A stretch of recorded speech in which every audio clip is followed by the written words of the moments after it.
ეს არის მეორე გადაცემა ციკლიდან ხელოვნების ევოლუცია, საღვთი ხელოვნების ევოლუცია. წინა გადაცემაში ვისაუბრეთ საღვთი ხელოვნების პირველ ეტაპზე ადამიანის განვითარებაში, ან როდესაც დაიწყო ადამიანმა რაღაცების გამოქანდაკება და ხატვა.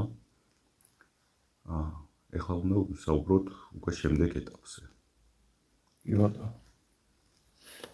ჩვენ წინა გადაცემაზე ვისაუბრეთ ქანდაკების არქაულ ბუნებაზე და არქაულთან ერთად ეს არქაიკა ფაქტობრივად განვავრცეთ მთლიანად ამ მატრიარქატული კულტურა სანამ დამთავრდებოდა, სანამ უფრო დაიწყებოდა უფრო მეტად ლოგოსის ერა, ფაქტობრივად მაგამდე მოვედით. მეორე ეტაპი, ახლა ჩვენ ისიც უნდა აღინიშნოს, რომ ჩვენ არ შევდივართ ძალიან კონკრეტულ გამომსახველობით ენაში. კი, რაც რა თქმა უნდა, ეს ცალკე გასააზრებელი თემა ამაყურებელმა რომ იცოდეს, რომ ანუ ეს არაურიოს მაგალითად რაღაც გამოსახულობით სტილში, ან თქვა რაღაც ვიწრო კულტურულ ფორმაში, რომ არ მოხდეს აღლევა. რა ჩვენ ვსაუბრობთ ამ შემთხვევაში ფსიქიკური მდგომარეობიდან განსაზღვრულ პლასტიკაზე და არა მაგალითად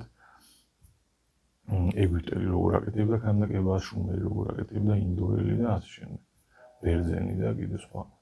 ანუ და ასევე ესე ვიწრო სეგმენტაციას არ ვახდენთ. ვიწრო ეტაპობრივ იმას არ ხო, ანუ უფრო მნიშვნელოვან ასპექტებს ვაქცევთ. უფრო საფუძველი, ანუ საფუძველში ჯერ ეს არის, მე რა თქმა უნდა ეგ მოდის. ვიმედოვნოთ, რომ ასაც მაგამდე მივალთ და შევეხებით მაგ თემებს. უბრალოდ ამ შემთხვევაში ჩვენ ვიწყებთ უფრო დიდი ბლოკებით, უფრო საფუძველ, ანუ ჯერ ვეხებით საფუძვლებს და მერე გადავალთ უკვე დეტალებს. ხო და აი აქედან გამომდინარე ჩვენ მოვადექით სულიერ სამყაროს გაჩენას ადამიანის ფსიქიკაში და ეს მკვეთრად ჩამოყალიბებული არის უკვე ქრისტიანულ ეპოქაში. და რა თქმა უნდა ეს სულიერ სამყაროს გაჩენამ გამოიწვია პლასტიკის იმ ძველი პლასტიკის რღვევა. რადგან ძველი სამყაროს ხედვაც დაირღვა სწორად ადამიანის ფსიქიკაში. და ეს ასე გამოიყურება. ესე იგი სულიერ სამყარო რო შემოვიდა, სულიერ სამყაროს არსებობა რო შემოვიდა, ის შემოვიდა პრიორიტეტით, რომ ის არის პრიორიტეტული და მატერიალური სამყარო არის წარმავა. აი ამ ასეთი კომბინაციით მოვიდა და რადგან ქანდაკება არის უფრო მეტად სხვა სახელოვნებო მიმართულებებზე, უფრო მეტად არის ასე ვთქვათ ყოფიერების, ყოფნის ნორმის გამზიარებელი, გამომდინარე იქიდან, რომ სამ განზომილებაში არსებობს და ილუზორული ფაქტორები თითქმის არ აქვს, განსხვავებით მაგალითად ნახატისა, რომ ნახატიც მატერიალურია ცხადია, როგორც ბგერა და როგორც სიტყვა, მაგრამ მაგალითად ნახატს აქვს ილუზორული ფაქტორი ძალიან დიდი, იმიტომ რომ სიფრთხეზეა და სიღრმე აქვს. ხო და ქანდაკებას ეგეთი რაღაცა არ ახასიათებს, რა. ანუ ქანდაკება რაც თითქოს რეალობის აბსოლუტური სიმულაცია უნდა იყოს. და ეს იმდენად მძაფრად გაზდევს მას, მის ხასიათს, ენის მეტყველებას, ქანდაკების ენის მეტყველებას, რომ თუ კი მაგ მიმართულებით მატერიალურ, ანუ თუ კი სამყაროს აღქმის მიმართულებით რაღაცა ასეთ ძირეული ცვლილებები გამოიწვია, ცნობიერებამ, ეგრევე აისახება და ამ შემთხვევაში აისახა ასე, რომ თუ კი ძველი არქაული სამყარო, მატერიალისტური სამყაროს დროს ადამიანი აკეთებდა სფეროიდულ ქანდაკებას და სავსე ფორმებს, რადგან ზუსტად იგივე დამოკიდებულება ჰქონდა ქანდაკებისადმი, რაც სამყაროსადმი. ამ შემთხვევაში ჩვენ მივიღეთ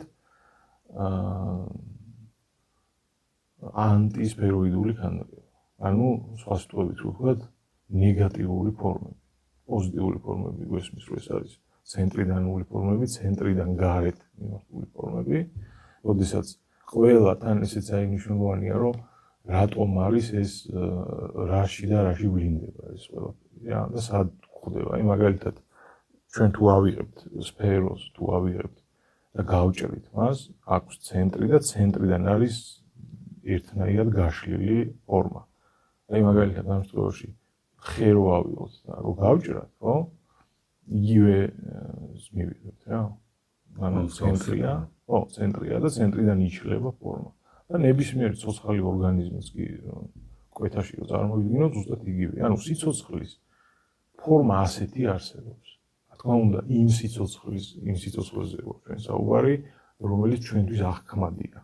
მატერიალურ სამყაროში, აი ჩვენ სიბრტყეზე, რაც არსებობს რა, ეხლა უფრო ზევით და უფრო ქვევით, მაგის აღქმადობა ჩვენ არ აქვს. ხო და რადგან სიცოცხლის ფორმა ასე ყალიბდება, მისი სფეროიდულობით, ხო? და ეს არის პოზიტიური ფორმა, ნეგატიური ფორმა არის, როდესაც გარედან ცენტრისკენ მიემართება. და ეს აი რას ნიშნავს? ხო, ეს ნიშნავს ქანდაკების შემთხვევაში ეს ნიშნავს იმას, რომ ასე ვთქვათ, მისი სფეროიდული ხასიათი შეავსო კი არა და შეცვალა, უბრალოდ შეცვალა ნეგატიურმა ფორმამ. რადგან ნეგატიურმა ფორმამ რატომ შეცვალა? იმიტომ შეცვალა, რომ ფსიქიკის ის მდგომარეობა, რომელი მდგომარეობაშიც ადამიანი იმ ფორმაშია, იმ მდგომარეობაშია, რომ ელოდება უფრო ნამდვილ სიცოცხლეს, ასე დავარქვათ ამას, როგორც ქრისტიანულ სამყაროში ვეძახით. ეს არის რაღაც გამოსაცდელი ვადასემგვარება, ან თუნდაც დავარქვათ დროებითი ჭურჭელია, რომელიც აღარ არის მნიშვნელოვანი. ანუ ადრე იყო ძალიან მნიშვნელოვანი. და ამის არსებობაზე უნდა გაგვისვა ხაზი რა. და ეხლა მივედით იქამდე. ქრისტიანულ ეპოქაში რომ მივხვდით, რომ ეს არ არის მნიშვნელოვანი. ეს მნიშვნელოვანი არის, როგორ არ არის. ოღონდ არ არის სამუდამო რა. არ არის მუდმივი. ანუ არსებობს რაღაც უფრო მნიშვნელოვანი. უფრო მნიშვნელოვანი და რა არის უფრო მნიშვნელოვანი? უფრო მნიშვნელოვანი არის, ცოტა უკანო წავიწიოთ, არის პლატონს რო დავეყრდნოთ, არის იდეები უფრო მნიშვნელოვანი. იმიტომ იდეები იყო და მერე გახდა, მერე მიეცა მატერიას ფორმა რა. და ამ შემთხვევაში თუ რელიგიური ფორმით ვისაუბრებთ, მაშინ სულიერი სამყარო. თუ ფილოსოფიურად იდეათა სამყარო. ის არის მნიშვნელოვანი და აი პლასტიკას ემართება თან აქ ის უნდა აღინიშნოს, რომ არც ერთმა მოქანდაკემ და ხატვარმა ესე გაცხადებულად ეხლა ჩვენ საუბრობთ, ეს ისე არ იცოდნენ. ანუ ბუნებრივად მოხდა ეს ყველაფერი. ეს არ არის რაღაცა ცნობიერი პროცესი, ეს არის არაცნობიერი პროცესი რა. ეს არის არაცნობიერი, ქვეცნობიერსაც ვერ დავარქმევ. აი უფრო მეტად არაცნობიერიდან არის ეს ვიდრე ქვეცნობიერიდან. ქვეცნობიერი ახლოა ძალიან ცნობიერთან, აი არაცნობიერი არის კიდე უფრო სიღრმიდან წამოსული რაღაც. იმიტომ რომ ქვეცნობიერი შეიძლება მენას სხვანაირი მქონდეს, შენ სხვანაირი მქონდეს. პიროვნებაზეა მიბმული და არაცნობიერი ახლა იმს თუ ამ დავეყრდნობით, არაცნობიერი ყველას ერთნაირი იყო. და ამ შემთხვევაში ძალიან კარგად ესადაგება ამას ეს არაცნობიერია, იმიტომ რომ ყველა ქრისტიანულ ეპოქაში არსებული მოქანდაკე ყველას იგივე ემართება. არ არსებობს ეგეთი მაგალითად, რომ ვიღაცა იყო, რომელსაც სხვანაირად ხედვის ცვლილება ეს ისე გამოიწვია, რომ არც ჰქონდათ ვიღაცებს ეს გაცნობიერებული, მაგრამ ეს ცვლილება მოხდა რეალურად. კი, ეს მოხდა და იმდენად მნიშვნელოვანი, იმდენად განპირობებულია ხატვარი ამით, რომ სანამ არ მოხდა ფასეულობათა სისტემაში, ევროპულ ცივილიზაციაში გულისხმობ, ფასეულობათა სისტემაში სანამ ქრისტიანობა პრობლემები არ შეექმნა, აი მე-19 საუკუნემდე, ხო? ყველა აკეთებდა და მე-19 საუკუნეშიც. ყველა აკეთებდა ნეგატიურ ფორმებით ქანდაკებას, ნეგატიური ფორმებით მეტყველებდა ქანდაკებაში. აბსოლუტურად ყველა ავტორი.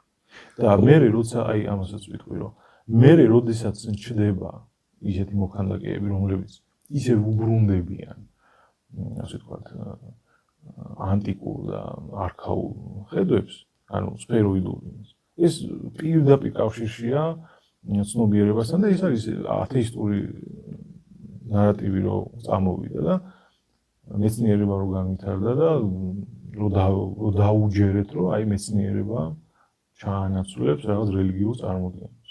და მაშინ გაჩნდა მაგალითად მაიორი, რომელიც სფეროიდულია, დესპიო და კიდევ სხვები იტალიაში მარინი და ასე შემდეგ.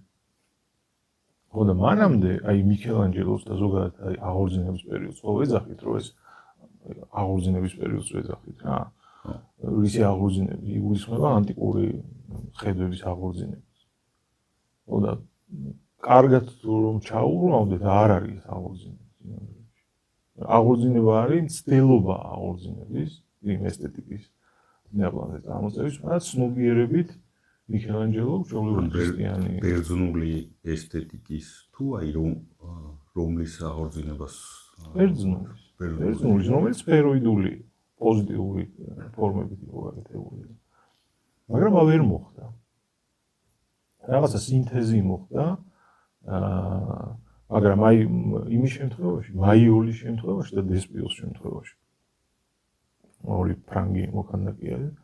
ამათმა მოახერხეს კი. აი რეალური აღორძინება მე ამათ დროს მოხდა. ოღონდ ისიც უნდა ითქვას, რომ თუ კი ბერძნები ახერხებდნენ, ესეც ძალიან მნიშვნელოვანია. თუ კი ბერძნები ახერხებდნენ, რომ ჰარმონიულები ყოფილიყვნენ ფორმის სისავსეში, ვერც ერთი ვეღარ ახერხებს ამას, ვერც დესპიო და ვერც მაიორი. ჰარმონიულობას გაურბის. და მიზეზი სავარაუდოდ რა არის? მიზეზი ამისი არის ის, რომ ბერძენი ამ იმაში, რა ქვია, ამ მდგომარეობაში უფრო მეტად ჩამოყალიბებული იყო და უფრო მეტად მშვიდად იყო ამ მდგომარეობაში, იმიტომ რომ ეს რაღაცა მისი ახირება არ იყო, ფაქტობრივად მანამდე რაც არსებობდა, მთელი ჯაჭვი ცივილიზაციური. იმისი გამგზელებელი და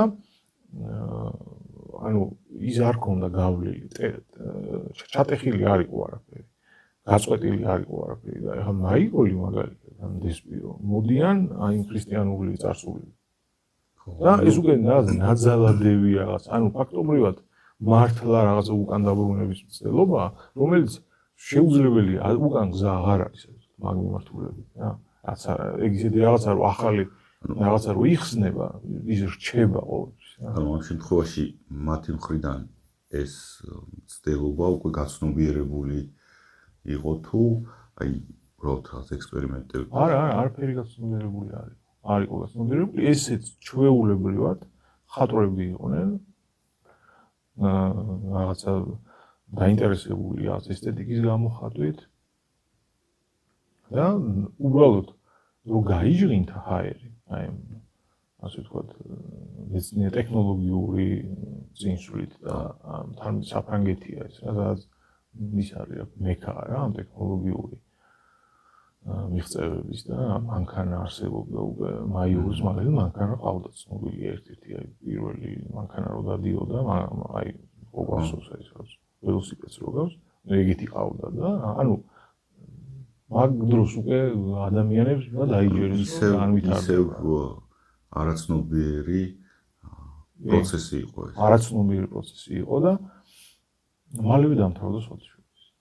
ეხლა მე აი მაგის მერე რაც დაიწყო, ეს არის უკვე სადაც 60-იანი წლები, 50-იანი წლები. აი მეორე მსოფლიო ომის ფაქტობრივად მეორე მსოფლიო ომის დასასრულმა და ზოგადად მეორე მსოფლიო ომმა კიდევ ახალი ეპოქა მოიტანა, რომელიც ცალკე არის სასაუბრო, მაგრამ აი ეს მოდერნიზმი, ანუ ადრეული მოდერნიზმის პერიოდში მოხდა ამის აღორძინება, ძველი ხედვების აღორძინება, რაც საკმაოდ მალე დასრულდა. მაგრამ ჩვენ რო დაუბრუნდეთ ასე ვთქვათ სათქმელს, ამ შემთხვევაში ხაზგასასმელია ის ფაქტორი, რომ რაც ხშირად საზოგადოებაში მიჩნეულია ხოლმე, რომ მაგალითად თუნდაც აღორძინების პერიოდის მხატვრები არიან იგივე ასე ვთქვათ სულისკვეთებით, როგორც იყვნენ მაგალითად რომაელები, ძველი რომაელები და ბერძნები. ანუ არ არის. ესე არ არის, ხო? წინასაურის ესაც აღნიშნე, რომ ზედაპირული დაკვირვებით არ შეიმჩნევა ეს. და პირიქით შეიმჩნევა ის, რომ მიქელანჯელო უფრო ახლოს არის მაგალითად პოლიკლეტთან, ვიდრე ეს ვინელდორფის ვენერა პოლიკლეტთან, რა. მაგრამ პირიქით არსობრივად დამოკიდებულებით მიქელანჯელო სხვა მდგომარეობაშია, პოლიკლეტი სულ სხვა მდგომარეობაშია. კიდევ ერთი რაღაცის თქვა მინდა აი ამ მიმართულებით. ფაქტობრივად გამოდის ესეთი ძალიან უცნაური რაღაცა. ეხა მე რაზეც ვსაუბრობ, ესეც უნდა აღინიშნოს, რომ ეს არის ჩემი დაკვირვება არ არის, ეს არის ძალიან კარგი ქართველი მოქანდაკის, ძალიან მნიშვნელოვანი ქართველი მოქანდაკის გოგი ილჩეურის დაკვირვება, რომელმაც დაწერა წიგნი ამ თემაზე. და თვითონ ჩემი პედაგოგი იყო და ვისაუბრია ამაზე ცოცხლადაც. ამ წიგნიც რა თქმა უნდა თავია წაკითხული, მაგრამ ცოცხლადაც ვისაუბრია ამ თემაზე და თვითონ იძახდა, რომ ანუ ქანდაკება რომ ვისწავლეო, აი რაღაც ეტაპის შემდეგ ეს დავინახე, აი ეს თვისება, ქანდაკების თვისება.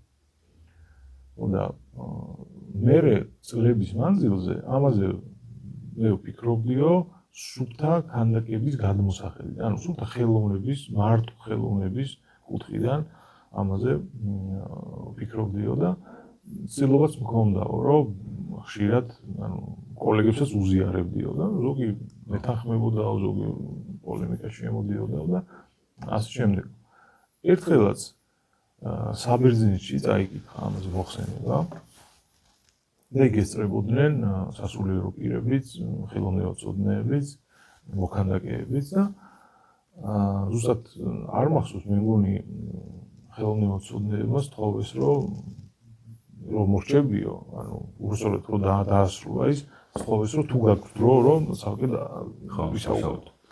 რა თქმა უნდა, კი უთხრა.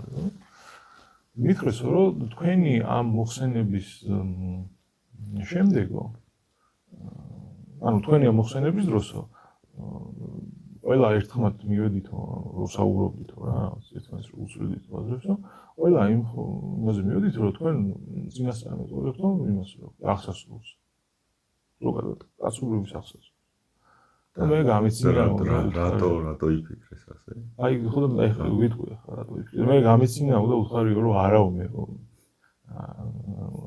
იძახით უბრალოდ ქანდაკების ბუნებას აღწერო რა და მე ვისაუბრეთო და ამიხსნეს რომ მართლა ანუ რატომ ეგონათო ასე და ლოგიკური იყო რა და მართლა ეგრეა. ანუ ეს რა თქმა უნდა ეხლა ეს არ არის 100%-იანი და ფასტური იმისა რომ მართლაც აპოკალიფსის შესახებ ილაპარაკა, მაგრამ ძალიან დიდი ისინი საერთოებია რა. და პირველ რიგში რატო? იმიტომ რომ თუ კი ჩვენ ასე ვთქვათ, იმ საერთოს მოუნახავთ ცნობიერებაში, რომ ქანდაკება ასახავს, ასე ვთქვათ, ადამიანის რელიგიურ წარმოდგენებს სამყაროს. თან ასახავს არა ილუზორულად და არა ეცნობიერი, არამედ არაცნობიერი, ანუ გამსჭვალული რა, რითიც არის გამსჭვალული, იმას აკეთებს. ხო და ამას თუ დავინახავთ ამ კავშირს, ასე ვთქვათ, ხო? დღეს რაც ხდება თანამედროვე ეპოქაში, ქანდაკება სადამდეც მივიდა, ეს არის ძალიან ისეთი რა, უცნაური ფაზაა რა. იმიტომ დასრულებულია ეს ენა. ეს ენა არის დასრულებული. იმიტომ რომ კონკრეტულად გეომეტრიული რა. და დაკარგა სიცოცხლე რა.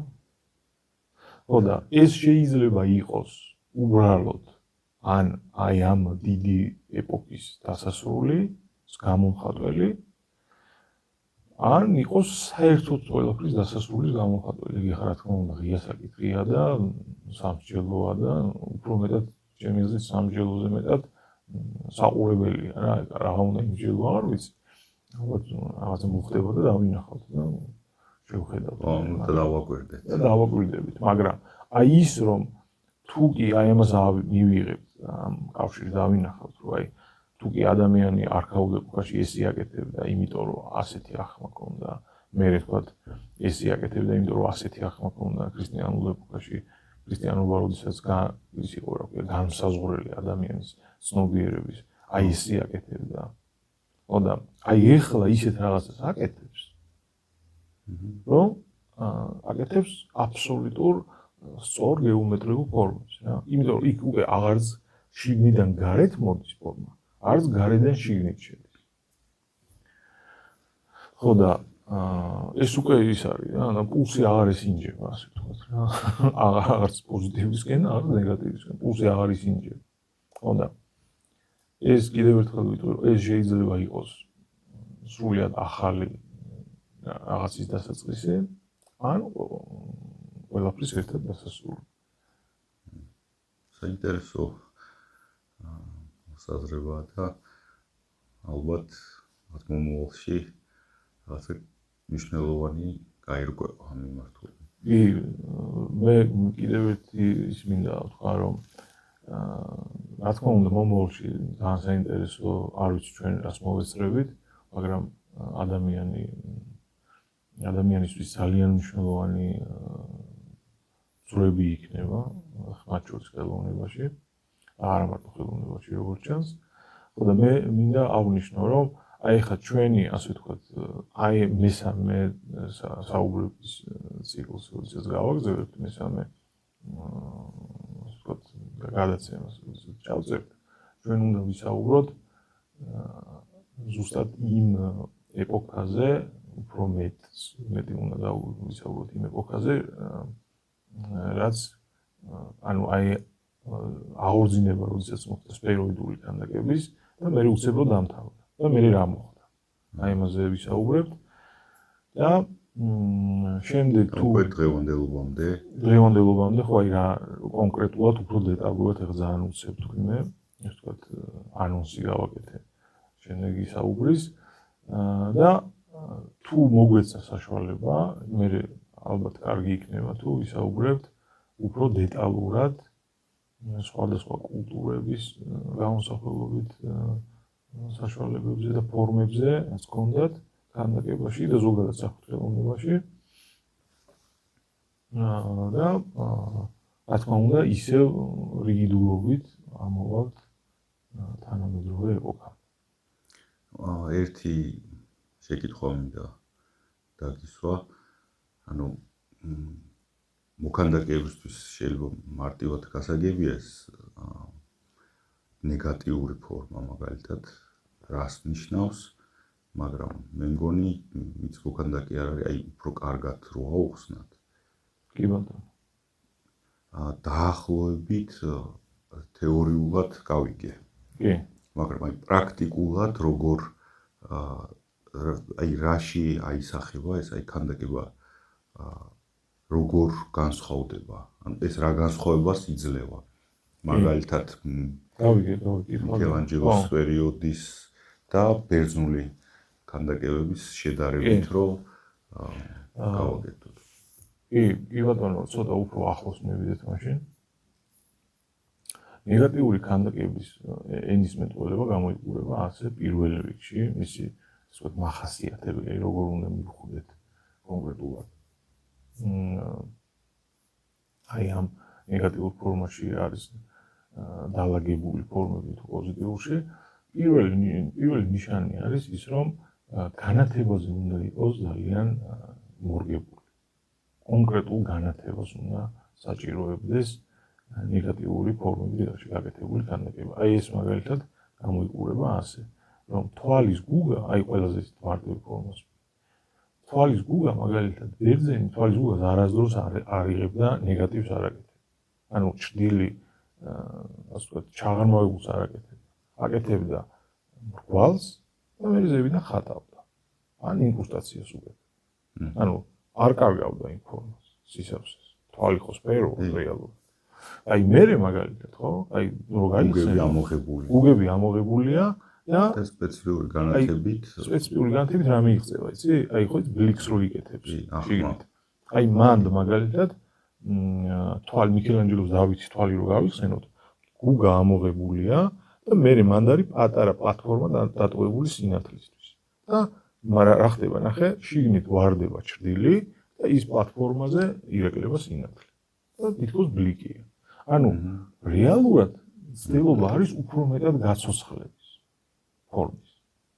მაგრამ კონცეპტუალურად სინამდვილეში პირიქით არის.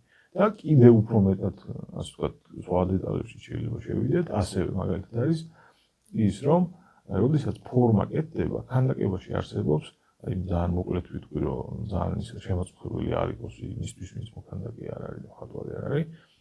ქანდაკება არის დაბალი და მაღალი წერტილების განსაზღვრება. ანუ აი რომ მარტივად ვთქვათ, რა არის ქანდაკება, ხო?